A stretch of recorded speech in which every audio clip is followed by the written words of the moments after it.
dito sa hospital. Nakakimo. Worst pain of my life, 10 out of 10. Iiyak ka, humihilaw lang buong gabi. Sasakit siya, para siyang may kutsilyo na may sumasaksak sa likod mo. Kabalik, so bukol na to, malaking-malaki daw. Isa sa pinakamalaki na nakita nila. Saan siya nagtatago? Ba't di ko nakapag? Nalaman na yung kalaban, ang pangalan, sarcoma. Very rare. Naipit pa yung puso ko. Puso ko na nakapisa. Ginulat ni Doc Willie Ong ang kanyang mga followers at ang lahat ng mga sumusuporta kay Doc Willie Ong dahil po sa isang announcement kung saan siya po ngayon ay nagsasuffer ng isang sakit na cancer. Nakilala po si Doc Willie Ong bilang isa sa mga magaling na doktor sa Pilipinas na kung saan siya po ay merong sariling YouTube channel at pinapaliwanag ang ilang mga cause and effect no ng mga sakit dito na nararanasan ng bawat tao. So sa kanya pong YouTube channel ay ipinaliwanag niya kung saan niya nakuha ang nasabing sakit. Sa tingin ni cardiologist Doc Willie Ong na nakuha niya umano ang sarcoma cancer dahil sa stress. Matatanda ang isiniwalat niya ito Sabado, September 14 sa pamamagitan ng social media post na mayroon siyang cancer at kasalukuyang sumasailalim sa treatment para sa naturang sakit. Kwento ni Doc Willie na stress daw siya sa mga comments sa Facebook. Saan ko nakuha to? Tingin ko stress. Kaya kayo, wag kayo magbabasa ng comments sa Facebook. Na-stress ako sa mga comments, na-stress ako sa mga bashers, na-stress ako kasi hindi tunay lahat ng sinasabi dahil sobra ko kayong mahal. Sobra kong mahal ang Pilipino, sobrang mahal ko ang mga mahihirap. Tapos sasabihin nila na ginagamit ko lang. Matatandang tumakbo siya bilang vice-presidente noong eleksyong 2022 sa ilalim ng tiket ni dating Manila Mayor Isko Moreno Dumagoso. Samantalang noong unang araw nalungkot siya nang malaman niyang may cancer siya, pero masaya raw siya kasi may purpose pa ang Diyos. Sabi niya, nalungkot ako noong una pero hindi masaya na ako na basta may purpose pa ang Diyos, dagdag pa ni Doc Willie Ong. Pinagdarasal din daw niya, nagagaling siya pero ang sabi raw ng doktor niya ay mahirap daw na kalaban ang sarcoma. Isa sa pinakamahirap na cancer na kulang ang research, kulang ang bagong gamot, medyo miracle dapat. Ganito po ang ilan sa mga paliwanag ni Doc Willie Ong sa sakit na kanyang pinagdadaanan ngayon at dahil po sa paulit-ulit na mga test na ginawa sa kanya ay natunto na nga ng mga doktor na siya po ay may tinatawag na sarcoma cancer. Ayon po sa isang impormasyon mula sa mediko, ang cancer ay maaaring umapekto sa alinmang bahagi ng katawan. Maaari itong malunasan kapag ito'y natagpuan habang maaga pa lamang. Subalit kapag hindi naagapan ay maaari itong magdulot ng kamatayan. Marami ang uri ng sakit na ito, kabilang na ang sarcoma. Ang sarcoma ay maaaring umapekto sa mga malalambot na tissue ng katawan at sa mga buto. Bihira lamang ito sa mga may sapat na edad o adults. Ito ay mas karaniwan sa mga kabataan.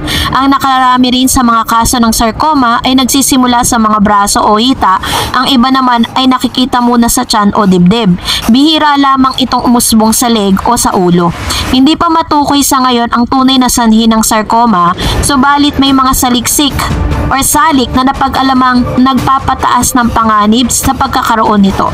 Kasama na dito ang paninigarilyo, mga salik na namamana, pagkalantad sa mga kemikal, maging ang labis sa pag-inom ng mga nakakalasing na inumin. Kabilang sa mga karaniwang sintomas nito ay ang pagkakaroon ng bukol sa apektadong bahagi o pananakit nito. Pananakit ng tiyan, panghihina, maging ang hindi maipaliwanag na pagbaba ng timbang ng katawan.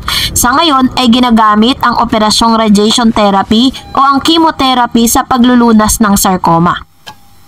Kailan naman unang natuklasan ng sarcoma? At ano nga ba ang kasaysayan? Mula po nung unang panahon ay kilala na ang sarcoma. Sa katotohanan, ang katawagang nito ay cancer ay ginamit noon pa upang ilarawan ang malalaking tumor na may sangkap na buto at laman. Noon lamang 19 na siglo, ibinukod ang sarcoma sa mga carcinosoma nang umusbong ang kaalaman sa larangan ng cellular pathology. Ito ay dahil natiyak na magkaiba sila ng pinanggalingan ng mga tissue. Sa ngayon ay napakarami na ng uri ng sarcoma ang kinikilala tinatalakay sa mundo ng medisina. Subalit, pagpapatuloy pa rin ang mga pag-aaral ukol sa mga tiyak na sanhi ng pagkakaroon ng cancer.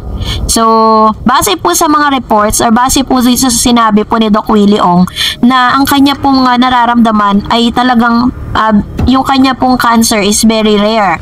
Kaya po kung tinatanong po ng ilang mga followers kung nasan ngayon itong si Doc Willie Ong, maaaring nasa ibang bansa siya at doon siya nagpapagaling.